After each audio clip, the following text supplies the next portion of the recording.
Un petit spoil sans être un spoil, les événements que nous allons voir se passent 2 semaines avant un événement capital. Puisque Lily est enceinte, Albaran n'aura d'autre choix que de se marier au plus vite à l'ouest afin que les personnes à l'ouest encore trop attachées aux traditions ne fassent pas trop de remue. Mais nous en parlerons quand ce sera l'heure.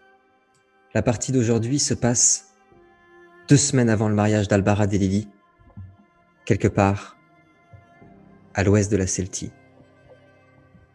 Cela fut comme un appel, comme une évidence aussi.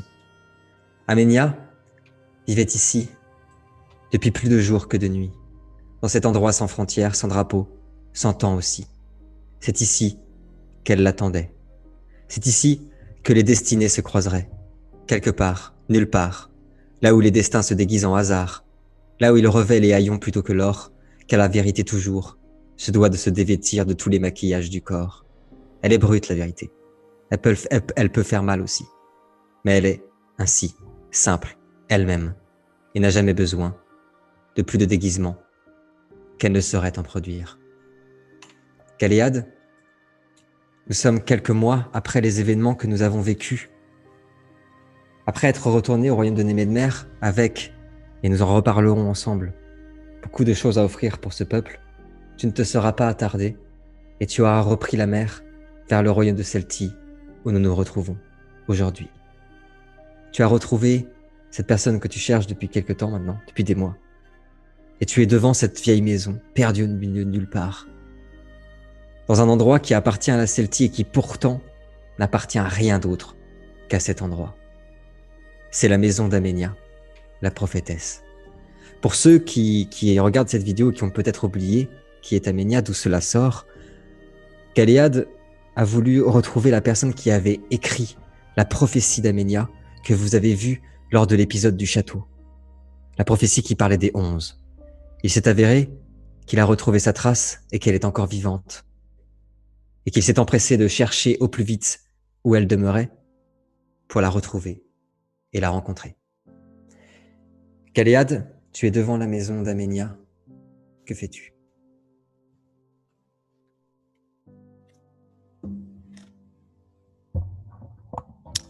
Yes. Pardon, ça.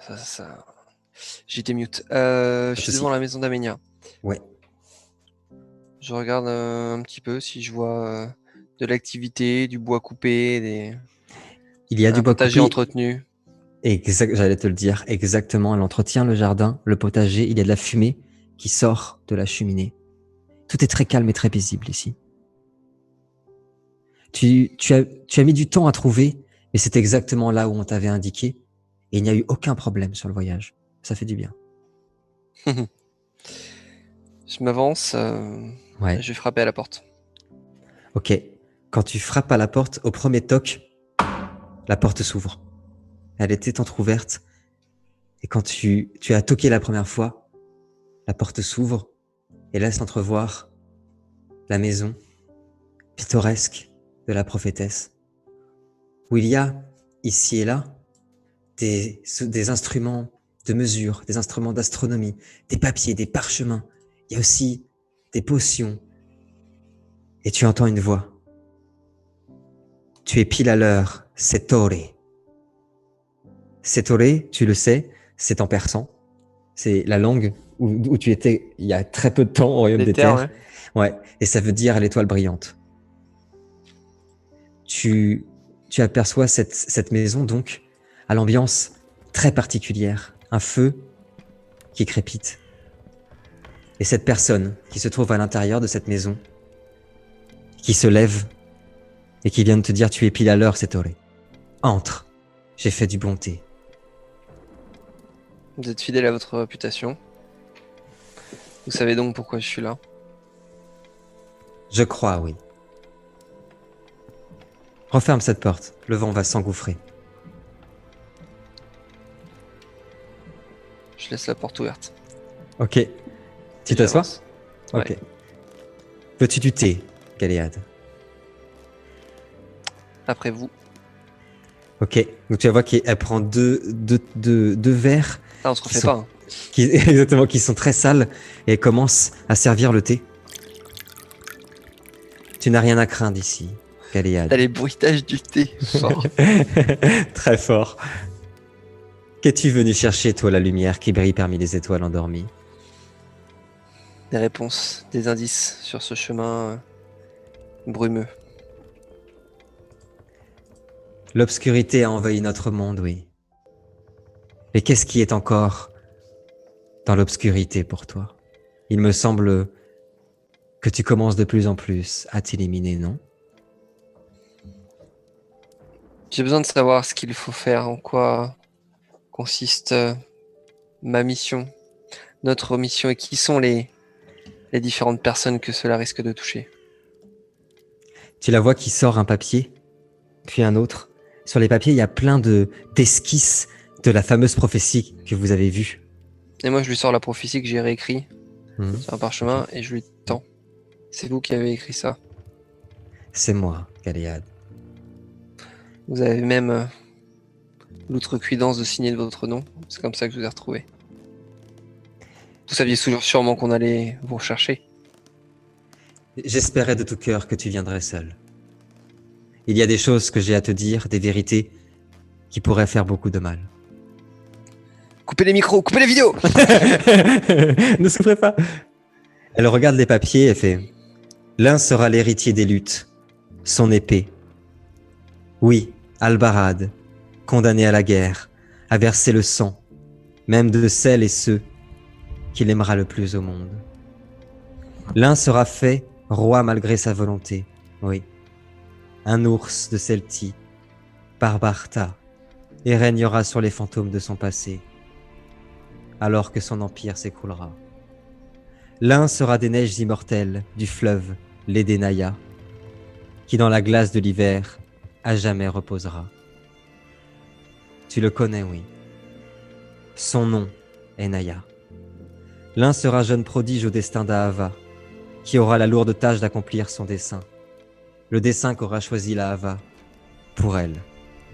Celle que tu as ramenée de l'esclavagisme. Celle que tu as ramenée de la torpeur. Elle s'appelle Fim. Et elle porte en elle l'espoir de tout ton royaume. L'un sera le fils du dernier dragon et ravivera la flamme des protecteurs d'Erde. Il a 2 enfants qu'il tentera de sauver. Y arrivera-t-il? Je, je pense qu'il y arrivera. Mais je ne sais pas combien de temps cela durera jusqu'à la fin de l'hiver. Car je connais un de ces 11 qui mourrait d'envie de chevaucher un Dracani. L'un sera un lion entre ombre et lumière, celui qui fut épargné et qui, dans un château à l'est du monde, un château de rouge et de feu, est actuellement caché.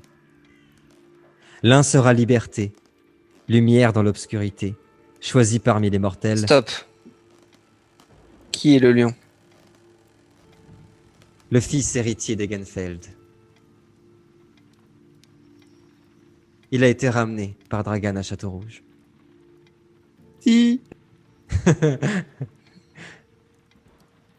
Et il sera l'un des 11.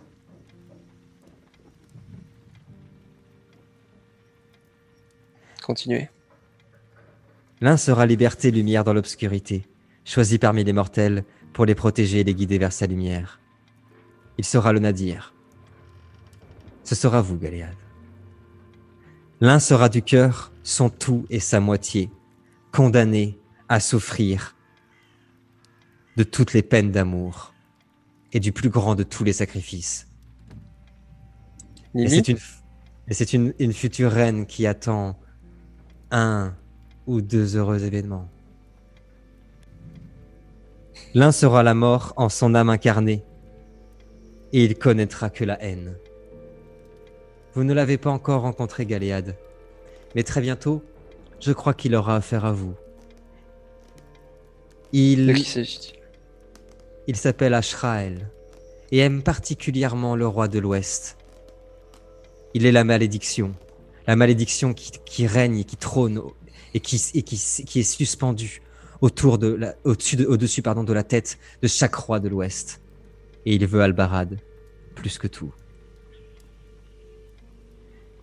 Petit aparté, ils l'ont rencontré pendant la bataille d'Ilwenda. Je ne sais pas si tu te souviens. Il s'est battu contre une créature qui était très particulière avec un masque. Ouais, qui a voulu Et le c'est posséder, là. c'est celui qui lui a fait la cicatrice, ouais. D'accord, mais c'était une créature, quoi. Ouais. Ok. L'un sera printemps et gardera les mystères et les secrets de la terre qu'elle recouvrira du rose du cœur des mortels. C'est Jenny. Et je crains malheureusement qu'elle ne soit la prochaine. La prochaine à quoi? À rencontrer les ombres et la longue nuit. Nous rencontrons tous les ombres et la longue nuit. J'espère. C'est un voyage qui m'intéresse. Je sors ma dague et je la pose, Mhm. je la pose sur la table à côté de la prophétie. Ok, ça marche. Je Tu n'ai la pas vois fait tout, je n'ai pas fait tout ce chemin pour que l'on continue à parler en énigme. Soit j'ai les réponses que je suis venu chercher, soit ce sont les dernières que vous fournirez. Mhm. Est-ce que je suis assez clair comme ça, ou vous avez besoin de vos talents de prophétesse pour interpréter ce que je dis? Je n'ai pas peur de la mort, Galéade. Mais que veux-tu savoir? Que risque la petite? Ashrael la veut. Il fera tout pour faire tomber l'Ouest. Comment ça casser les couilles, lui? Oui. Il Où est-ce fera que je peux le tout trouver, ce garçon? dans l'Umbra. Ah, Ça tombe bien, Ah, j'ai il a mes pas- entrées. J'ai Est-ce mes qu'il a- entrées. Donc, Est-ce qu'il aurait une adresse, s'il vous plaît? Un code postal, quelque chose. un carrefour, peut-être quelque chose? Un carrefour, je sais pas. Il désire particulièrement, par-dessus tout, faire souffrir la famille d'Albarad, et il le fera. Ouais, chacun son karma. Exactement, exactement. Mais revenons-en à nous, Galéade. Le Nadir. Bientôt, il vous sera demandé d'accomplir une tâche importante. Vous avez récupéré ces pierres et elles sont à vous. Mais comme... Toutes. Pas toutes. Mais comme vous l'avez découvert il y a très peu de temps, ces pierres ont été créées pour un autre but. Bien sûr, elles aideront à détruire l'hiver. Et ce sera une étape importante pour ceux qui ont partagé le chemin avec vous et pour le reste de l'humanité. Mais ce sera le début du voyage pour vous. Oui, pardon, dis-moi. Votre texte, votre prophétie. Est-ce qu'il concerne l'hiver? Il concerne l'hiver et son printemps.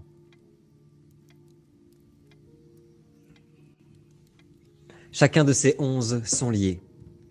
Mais le créateur et l'architecte, celui qui n'a pas de nom, tout comme le dieu moqueur, aime avoir toujours un coup d'avance. Les hommes sont persuadés que ces pierres ne serviront qu'à détruire l'hiver. Tous le pensent, et tous l'ont pensé. Mais le créateur avait prévu quelque chose d'autre, un autre projet. Il sait que l'hiver passera. Peu importe combien d'hommes et de femmes mourront, peu importe le nombre de sacrifices, l'hiver passera. Et il faudra un après. Lorsque ces pierres seront détruites, lorsqu'il vous sera demandé, Galéade, la lourde tâche de choisir à les détruire pour sauver l'humanité ou non, ces pierres pourront enfin offrir l'entièreté de leur pouvoir. Et c'est ce qu'il veut. C'est ce qu'il veut pour vous. Ce que vous avez commencé, un Ebenmer, doit s'agrandir, doit s'étendre. Ce n'est pas qu'une question de mort ou d'hiver pour l'humanité. Il est question de changement. Les royaumes fondateurs doivent tomber. C'est ainsi. Et ils tomberont. L'humanité a besoin d'autre chose. Et je crois que vous avez quelque chose à lui proposer. Ouais, ça dépend pas que de moi. En effet. Et que pouvez-vous me dire sur la fin de cette prophétie? Ce petit texte qui, mine de rien, Quand l'un mourra, l'autre vivra, tué par le destin d'un autre, relevé des morts par la volonté des autres. Dragon, phénix, corbeau ou serpent, ils sauront un jour le destin de tous les hommes, leur destinée. Parmi les 11, tous ne survivront pas à l'hiver. Beaucoup, même, mourront. Pack premium. Ah, j'achète. Incroyable, direct. Beaucoup mourront. Et il y en a un aussi, parmi eux, qui sera amené au plus grand des sacrifices pour sauver les hommes. À moins que vous ne décidiez, au dernier moment, que ces pierres ne doivent pas être détruites. Et alors ils mourront simplement. Tous. Décision à prendre, mais j'ai peu d'indications sur le quand, sur le comment, sur le pourquoi. Tu lui dis? Ouais. Les choses vont arriver très vite. Dans quelques mois seulement. Selon la volonté du dieu moqueur, et ses desseins me sont encore secrets, mais c'est une question de mois, l'hiver frappera, plus durement encore qu'il n'a jamais frappé. Et tout commencera. Cela ira très vite. Peut-être irez-vous chercher la dernière des pierres. Peut-être. En tout cas, celles qui vous manquent vous seront apportées sur un plateau d'argent.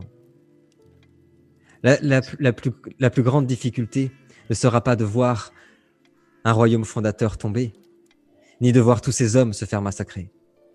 La difficulté sera de choisir si oui ou non ces pierres de pouvoir seront utilisées pour détruire l'hiver, ou si elles seront gardées pour leur pouvoir.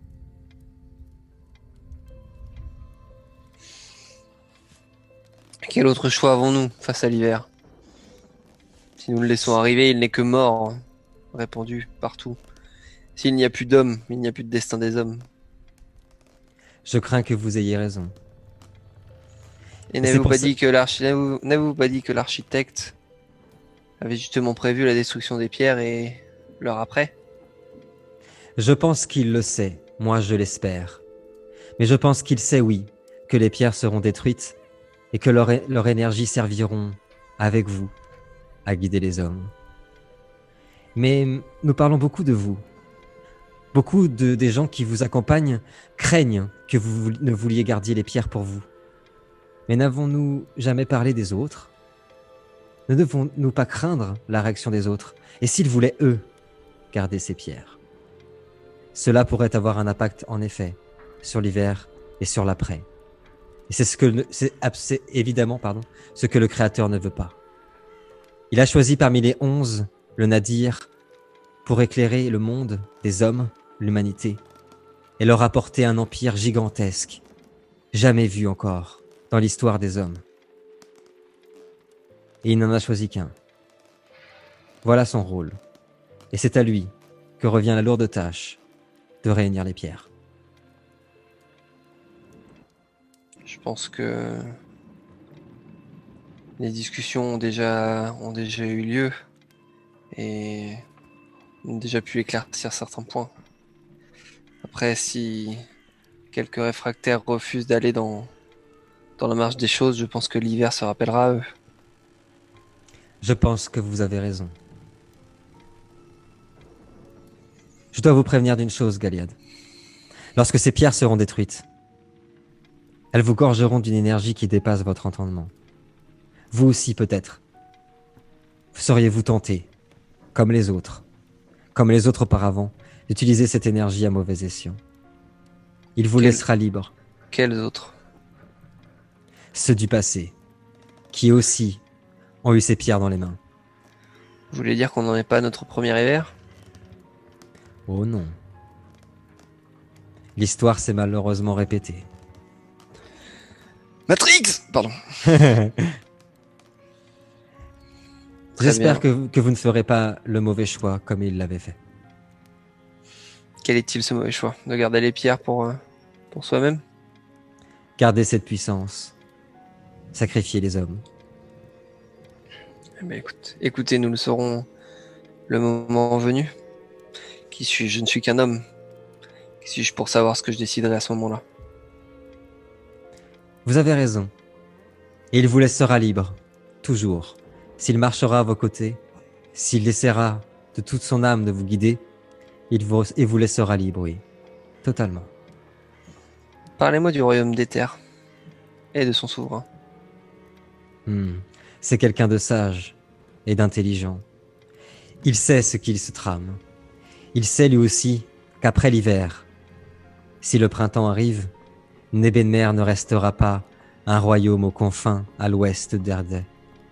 Il sait que cela s'étendra. Il sait surtout que les royaumes fondateurs s'effondreront tous un à un comme dans un château de cartes. Et qu'il ne vous veut surtout pas comme ennemi. C'est quelqu'un de bon pour son peuple. Mais l'aide qu'il vous a apportée est évidemment intéressée. Il craint qu'un jour, il aimerait récupérer quelque chose qui lui appartient et qui lui fut volé. Le royaume du Nadir, son roi, possède une relique qui appartenait à l'Empire des Terres depuis des générations. Et bientôt, le royaume du Nadir sera frappé par la plus grande des pestes. Un retour de bâton qui, dira-t-on, sera un peu mérité.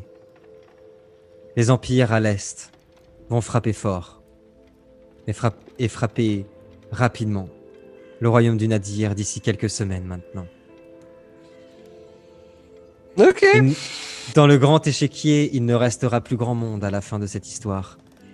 Et il se peut que le royaume de Nebenmer ait prochainement une immense carte à jouer. Ok. Ça marche.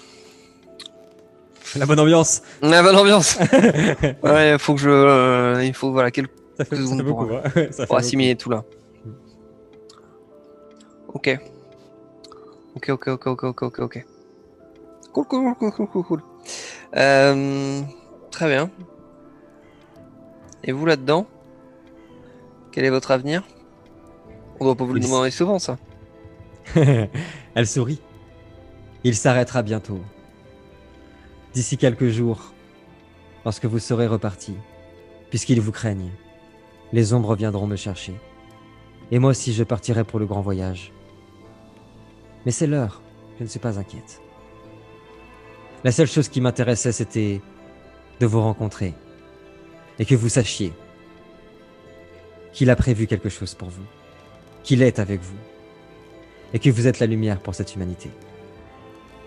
Ce n'est pas un poids, c'est un peu plus qu'une responsabilité.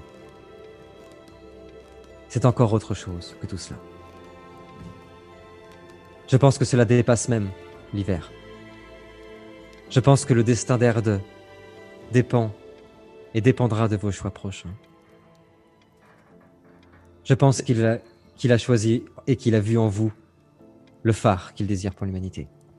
Destin derrière ou pas, divinité ou non, mes choix restent les miens. Et ceux de personne d'autre. Vous avez raison. Qu'en est-il des vôtres? Vous avez peut-être encore de belles choses à voir, de belles choses à accomplir. Ça doit être frustrant de parler du destin des autres et de savoir que tant de cataclysmes vont avoir lieu et que vous n'allez pas pouvoir y participer ou au moins voir ce qui va en résulter. Je suis là. Et- Vas-y. Et si je vous garantissais d'au moins voir ces événements arriver? Et si vous vouliez participer à quelque chose peut-être de plus grand? La mort ne vous effraie pas. Très bien. Mais qu'en est-il de l'oubli? J'ai du mal à croire que une femme écrivant des prophéties et les disséminant à travers le monde ne souhaite pas au moins qu'on se souvienne d'elle. Tu la vois qui tend un des papiers qui était sur la table, qu'elle le déroule et qu'elle le pose, elle l'approche vers toi. Et il y a marqué « Évidemment que je servirai le royaume de Nebenmer. Et puisque vous me le demandez, j'accepterai de voir le bouquet final à vos côtés. » Et parfait.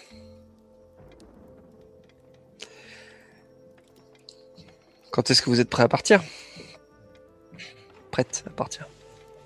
Je pense que l'heure est arrivée. Et je pense aussi qu'il est temps pour vous, Galéade, de devenir ce que vous avez toujours été. Rappelez-vous quand vous étiez petit, dans cette église. Il était venu vous parler, c'était lui. Il se déguise, il se confond avec le hasard, mais il est toujours là. Vous êtes le Nadir, Galéade. Et c'est l'heure maintenant. Je me lève. J'allais le dire, elle se lève. Alors allons embrasser cette destinée.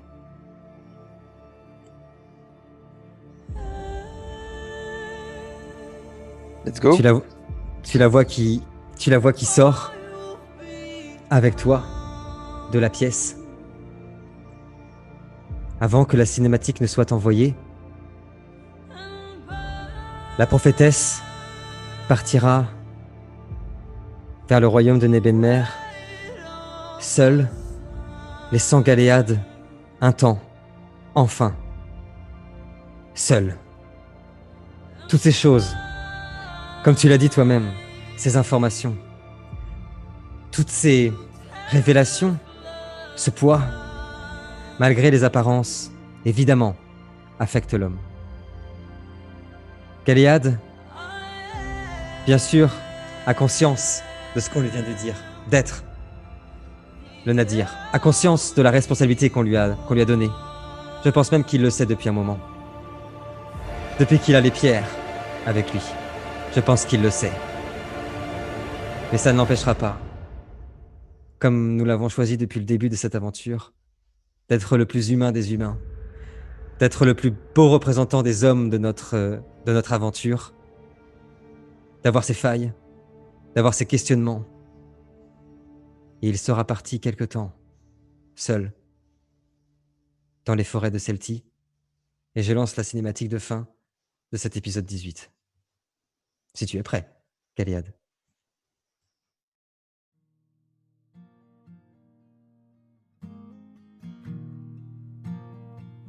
Galéade s'enfonça dans l'obscurité des nuits du long hiver, dans la solitude extrême des forêts perdues de Celti.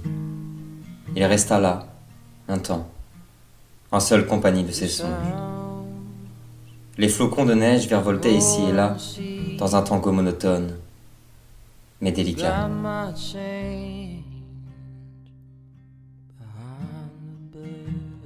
Dans les yeux du jeune homme, et pour la première fois, nous aperçûmes les lueurs timides et sincères des larmes salines. Elle n'était pas grossière, mais franche. Elle n'était pas torrent, mais sincère. Il repensa à sa mère, Nadia. Il n'en parlait jamais, parce que ces choses-là n'ont pas à être dites. Elles sont là, à jamais. Il repensait à sa douceur, sa beauté. Elle était l'incarnation du feu des cœurs, du sacré des hommes. Elle était comme les étoiles, brillante et brûlante. Elle était les paroles de Dieu, oui, en chacun de ses mots. Et si elle ne l'était pas, alors Dieu n'a jamais parlé. Où vont-ils alors tous ces morts, pensa-t-il? Ni le corps, ni les faits, non. Les âmes, les parfums de nos souvenirs, les caresses du passé, les cicatrices, celles qui font le corps, celles qui tiennent l'humanité. Ce n'est pas moi le phare dans la nuit, pensa-t-il. Je ne suis rien, rien que mon propre destin. Je n'ai pas l'arrogance de ces fous. Je ne suis qu'un gamin ordinaire. Et c'est ça ma lumière. C'est ce qui tient les hommes en vie, je crois. C'est ce qui fait le lien. Le lien entre nous, entre vous, entre elle et moi. C'est le profond des cœurs, c'est le souvenir immortel de ses yeux brillants. C'est le souvenir immortel de ceux que l'on a aimés. C'est ça le lien. Ce ne sont pas les dieux et leurs desseins, non. Leur volonté ou le destin. C'est ce que nous en faisons.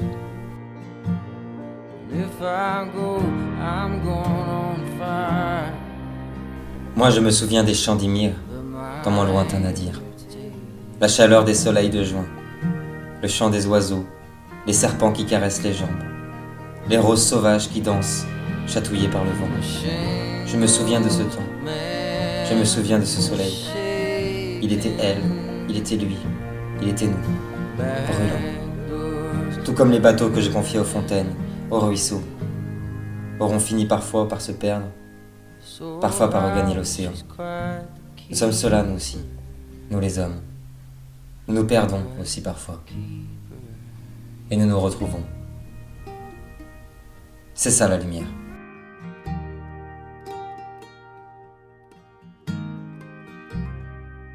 En attendant, comme vous, comme eux, comme toi, loin de ceux qui se prennent pour des dieux ou pour des rois, moi aussi je lutte.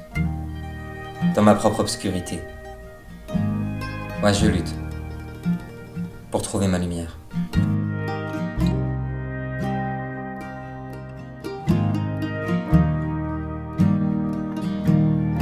I will go if you ask me to. I will stay if you dare. If I go, I'm going crazy. But my darling, take me there. If I go, I'm going crazy. Let my darling take me there.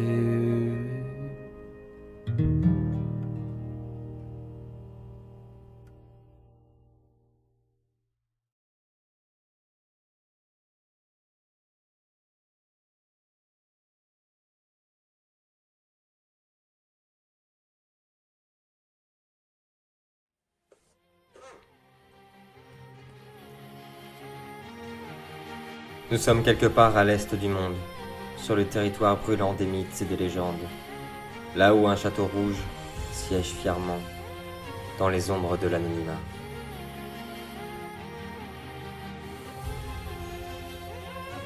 Depuis quelques jours, le comportement de Licht est devenu incontrôlable. Son agressivité est devenue dangereuse pour les centaines d'habitants de Château Rouge.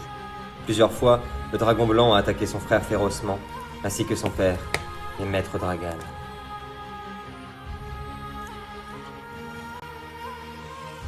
À l'intérieur du château, c'est l'effervescence. Voilà plus d'un an que les shadis fidèles au prince de Château Rouge attendent ce moment, avec autant d'impatience que de crainte. Le rituel rouge est prêt, l'avènement du feu et du sang, la libération des Dracani.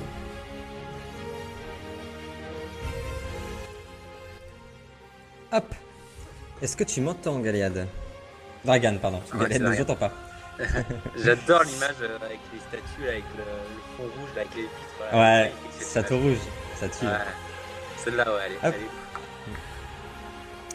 Dragan, tu as revêtu les habits de soie rouge du grand rituel et les dragons ont été enchaînés. Tu te trouves dans cette immense salle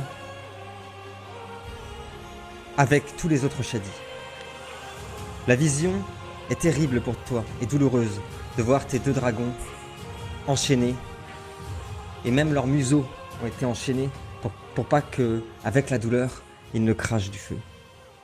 En face des deux Dracani se trouve une stèle de marbre où il te sera demandé très bientôt de t'installer. Hop.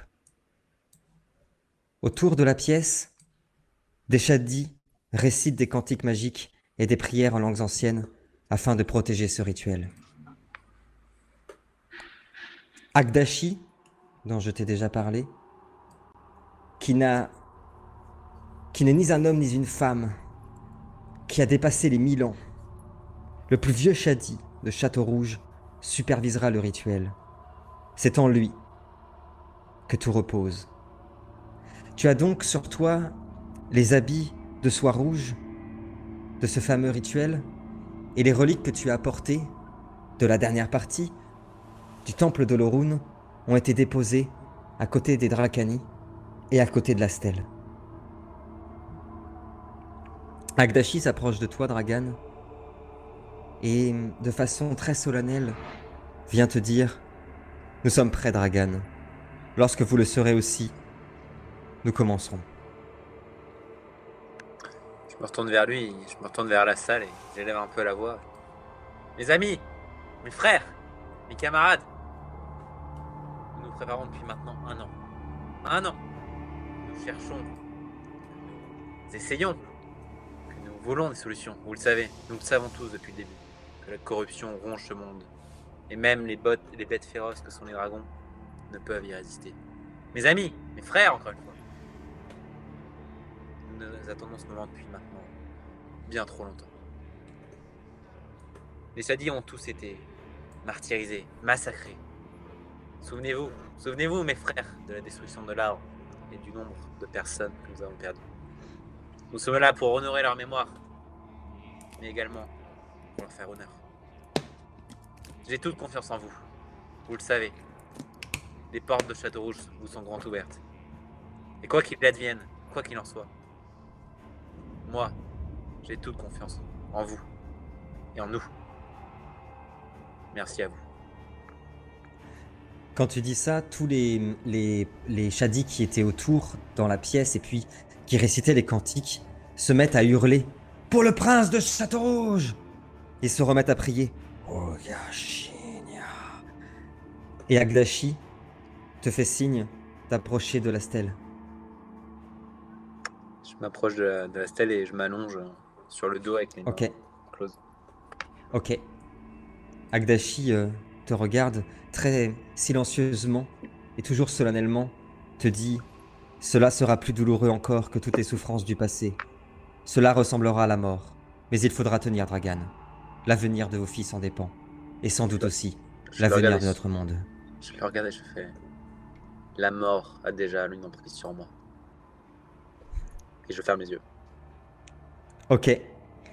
Quelques Shadi viennent, commencent à attacher tes mains, tes pieds, avec des chaînes extrêmement lourdes. Agdashi regarde les autres, leur fait signe. Le rituel peut commencer.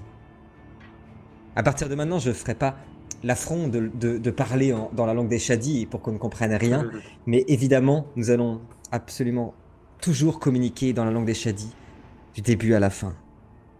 Vous voyez Agdashi qui lève une dague en l'air comme ça. Les dragons qui commencent à s'agiter, à agiter leurs chaînes, autant par peur qu'on leur fasse du mal, que l'on te fasse du mal à toi. Ils veulent te défendre, ils poussent sur leurs chaînes, ils hurlent. Vous voyez de la fumée qui sort de leurs naseaux. Je commence à murmurer, pardon de te couper. Je commence à murmurer, tu sais, vraiment que eux puissent m'entendre, tu sais, un peu par télépathie. Et rassurer mes amis, mes frères, mes enfants. Calmez-vous. Je sais, ce sera plus douloureux que tout. Plus douloureux que cette blessure la dernière fois. Plus douloureux que perdre son frère, son proche. Et vous devez endurer. Je vous en prie. Calmez-vous. Tu vois que Lich t'arrive c'est celui qui a le plus de capacité télépathique avec toi. Il arrive à se calmer, il essaye de calmer Rogue aussi. Mais il est tellement attaché à toi. Il veut tellement pas qu'il te fasse du mal. Et à un moment, la pointe de la dague d'Agdashi à vif, alors que Dragan est totalement conscient, vient percer la chair du Shadi. Commence à s'enfoncer au niveau du cœur du Shadi.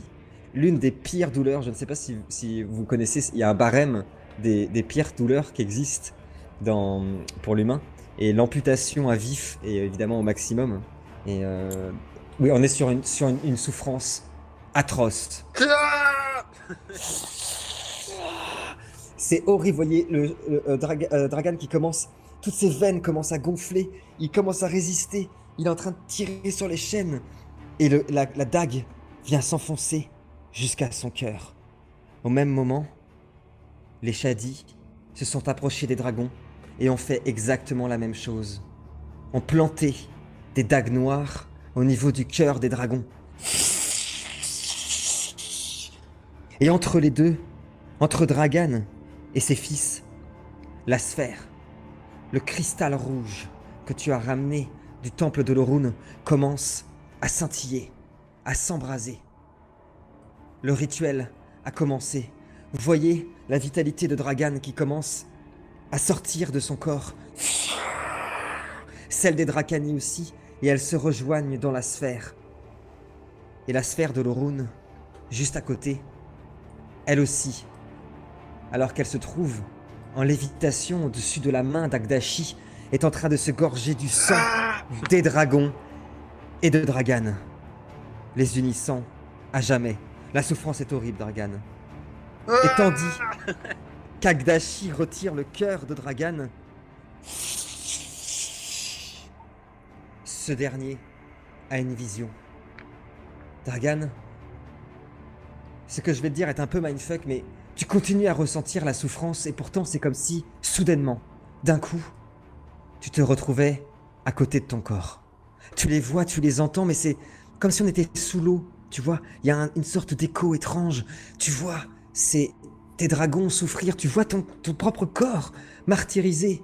Tu ressens la souffrance et pourtant, tout est calme ici. C'est comme si ton esprit s'était détaché de ton corps. Et petit à petit,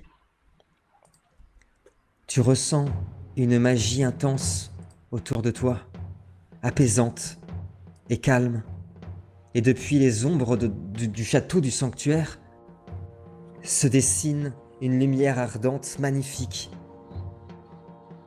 L'aura, l'esprit de ta mère est apparu. Nous y sommes, mon fils. Tu es si courageux. Veux-tu intervenir, Dragan? Je l'ai regardé, je vais. Cela doit être fait. Je ne veux pas devenir comme lui. Je ne peux pas. Si je m'oublie sur le chemin, j'espère que tu seras là pour me rappeler que je dois continuer dans cette quête. Et je tourne la tête, je m'approche même pas d'elle, tu vois, c'est pas le moment pour. Et Ouais. je me rapproche des. Je suppose que je vois les deux pierres qui sont même dans cet espace Carrément. qui sont vraiment présentes. Et du coup, Carrément. je me rapproche des deux pierres et sur la première, la plus proche de moi, je pose la main. Ok, quand tu poses ta main, tu ressens en effet toutes ces énergies concentrées. T'as honnêtement jamais ressenti ça. On parle de l'énergie d'un immortel et de deux Dracani qui sont en train de se mélanger, qui sont en train de s'unir. Si ce cristal est surpuissant, tu le sais, il a lui-même du mal à contenir toutes ces énergies. Quand ta mère s'adresse une nouvelle fois à toi, c'est pour ça que je suis venu, Dragan. Je resterai toujours à tes côtés. Ce qui se passe dans notre monde n'est que le miroir du passé. Jadis, ton père a eu le même choix. Il a choisi son ego, il a choisi ses conquêtes, et il a laissé ce monde mourir, et il a emporté avec lui ses dragons. Je sais que tu es différent. Ils sont adultes maintenant. Ils sont prêts. Et toi aussi. Je sais que tu auras un rôle à jouer dans la grande guerre d'hiver. Lahava en a décidé ainsi. Tu feras tomber son héros. Je me retourne vers elle et je la regarde et je Ouais. fais. Mais est-ce que ce monde vaut vraiment un héros? Est-ce qu'il en a vraiment besoin? Et question, suis-je vraiment celui qui doit l'être? Tu la vois qui fait un petit sourire. C'est tout ce qu'elle veut ressentir, tout ce qu'elle veut entendre de toi. C'est tout le contraire de ton père. Ton père aurait dit, bien sûr, c'est moi le héros. Bien sûr, c'est moi qui vais le faire. Elle s'approche de toi et elle te dit, c'est exactement pour ça que Lahava t'a choisi. Non, tu n'es pas un héros. Mais ce que tu fais pour eux, ce sacrifice, donner sa vie pour ses enfants, c'est ça Lahava. Et c'est pour ça que je suis sûr que l'avenir sera beau. Bientôt, lorsque tout ça sera terminé, que le printemps arrivera, il sera l'heure pour Château-Rouge de s'éveiller. Lorsque les royaumes seront tombés, je pense, oui je sais, au fond de mon cœur, que Château-Rouge pourra offrir à l'Est un espoir, un nouveau monde, gardé par les Dracani, les protecteurs de l'humanité. Alors je la prends dans mes bras du coup, je lance Ouais. et je lui murmure Ok. à l'oreille. Puisse alors les flammes et le sang nous guider. Elle te, bien sûr, elle prend tes mains comme ça et fait « Ava El Selem, mon fils ». Au même moment, juste à ta droite, Dragan, c'était comme si tu apercevais la mort elle-même guetter, surveiller. Peut-être même qu'elle hésite. C'est tentant de prendre un immortel qui a plus d'1 millier d'années, prêt à se sacrifier pour redonner vie à ses enfants. C'est tentant. de prendre cette âme, mais si facile à la fois. Et tu la vois, cette vision, cette apparition, se retirer en même temps que l'apparition de ta mère qui se retire à son tour. Adieu mon fils. Je sais que tu y arriveras. Tu es l'espoir pour ce monde. Tu es le feu que portent les hommes en leur cœur. Je regarde, je fais du bout des lèvres, c'est genre personne m'entend, à part dans ma tête, quoi. Je fais, Ouais. adieu mère, adieu mère. Au moment où elle disparaît, tu aperçois, et là, ce que je te disais tout à l'heure s'intensifie. Cette fois-ci, tu ressens encore plus. C'est à la fois de la rage, de la colère, de la peur, et en même temps, est-ce de l'excitation? Tu aperçois les Shadis qui ont retiré les cœurs des Dracani et qui les plongent dans le cristal, en même temps qu'Agdashi plonge le tien dans le cristal également. Une énergie extraordinaire s'en dégage. Une aura rouge de feu et de sang commence à s'éparpiller, à envahir le sanctuaire. Ton cœur, Dragan, est divisé en deux par le cristal, imprégné des énergies du feu et du sang, et redonne aux Dracani, petit à petit, leur vitalité, quand soudain, le cristal implose, se séparant et laissant apparaître deux cristaux, deux gemmes rouges et embrasées, extraordinaires, que les Shadis viennent placer dans les plaies béantes des dragons. Et lorsqu'ils les plantent, lorsqu'ils les enfoncent, tombe sur le sol un objet lourd, un objet dense, pourtant qui tiendrait dans la main. Tu n'as pas le temps de le voir qu'Agdashi s'est jeté dessus pour jeter un voile de soie dessus. Pour que personne ne puisse le regarder, il le prend et le garde pour te le confier. Enfin, Dragan, la sphère de l'Orun s'illumine et s'embrase pour former un cœur magique qui est enfin plongé dans ton corps. Les Shadis redoublent de prières, redoublent de cantiques. On n'a jamais vu autant de personnes invoquer l'Ahava, invoquer les énergies sacrées des Shadis. Et vous voyez les cicatrices, les plaies qui se referment au niveau du cœur de Dragan et du cœur des dragons. Dragan, est-ce que tu veux faire une dernière chose? Je me réveille. C'est comme un mauvais rêve. Pour l'instant, tu es toujours à l'extérieur de ton corps et tu as l'impression en effet que la mort rôde autour de toi. Non, voilà, c'est ce que j'allais dire. Je regarde autour de moi et justement, je regarde encore cette. Est-ce que je la vois du coup, cette représentation, cette ombre dans les ombres? Oui, tu l'aperçois, tu la ressens surtout. Tu la ressens, ouais. Et du coup, je parle à la pièce et je fais. L'heure n'est pas encore venue. Tu auras beaucoup de travail dans les heures sombres qui viennent. Je ne suis pas là, ce n'est pas le moment encore. Et tu le sais très bien. Je suis juste là pour narguer. Maintenant, va-t'en. Tu n'as pas ta place. Et tu la vois qui se retire, épique ça, très épique. Et elle se retire et tu l'entends juste dire « J'espère revenir bientôt ». Et elle s'évapore quand soudainement tu es rattiré vers ton corps, Dragan, comme un aimant. Ça déchire, tu ressens toutes ces souffrances. Tu as été amputé de ton cœur à vif. Tu ressens tout, c'est terrible. Et tu es ravalé par ton corps quand soudainement, plus un bruit. Tout est noir. Tu n'as plus aucune conscience de rien. Les trois semblent morts.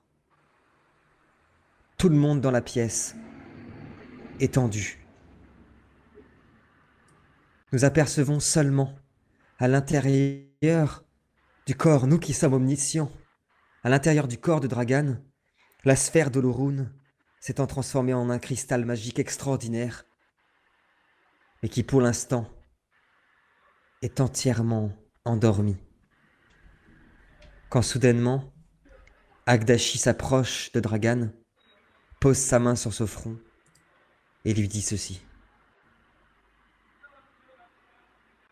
C'est l'heure, mon fils. Et nous entendons, Éveille-toi. je crois, dans le silence de la grande nuit, un battement. Est-ce celui des dragons? Est-ce celui des draganes? Cinématique. De Dieu.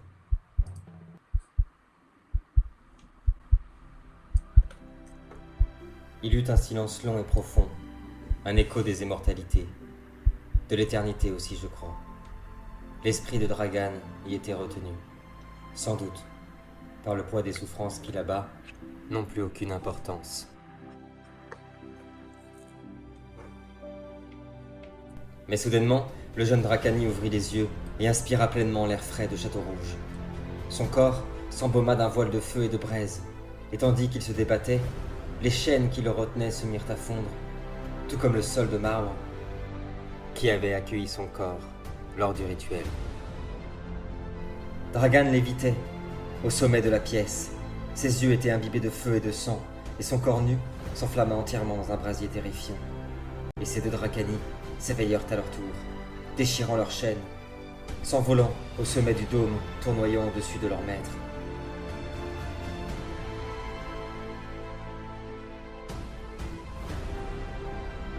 Quand enfin le jeune homme reposa pied à terre, et les flammes s'atténuèrent.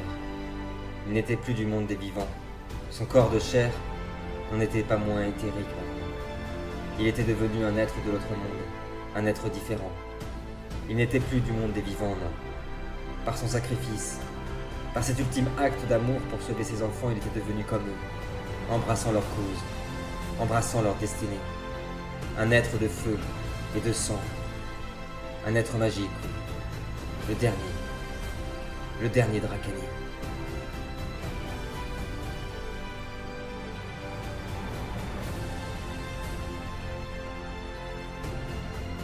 Quand enfin Agdashi s'approcha du jeune homme, lui tendant un objet couvert du sang de ses deux fils et couvert d'un voile de soie.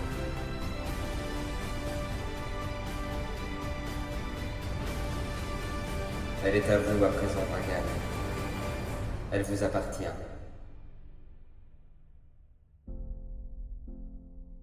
Dragan retira le voile ensanglanté et révéla la pierre des Dracani, la pierre de feu et de sang.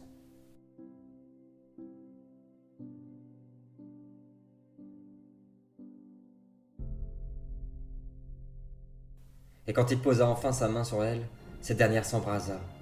Ces deux Dracani poussèrent un rugissement terrifiant qui résonna dans tout le château et au-delà, dans l'infinité des mondes, des lacs, des océans, des montagnes. Et il sembla qu'à cet appel terrifiant, d'autres se firent entendre comme une réponse à l'appel de leur maître. Oui, c'est comme si l'on pouvait sentir que de par le monde, partout, sur l'étendue de cette terre sacrée, les dragons, l'esprit des anciens Dracani s'éveillaient à leur tour par l'appel de la pierre.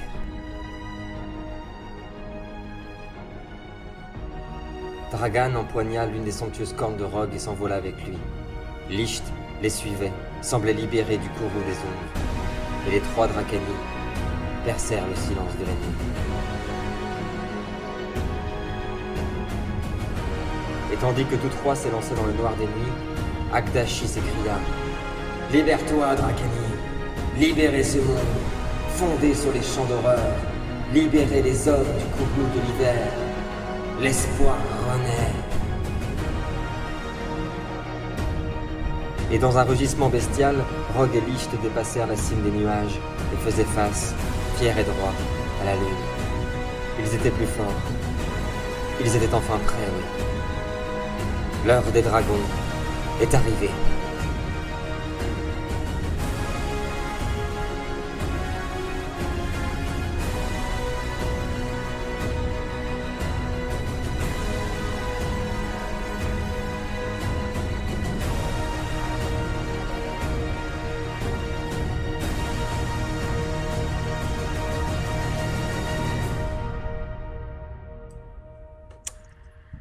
Voilà, Dragan. On est sur un niveau d'épique assez élevé. J'en avais des frissons à la fin. On est sur. Là, on était clairement sur de l'épique.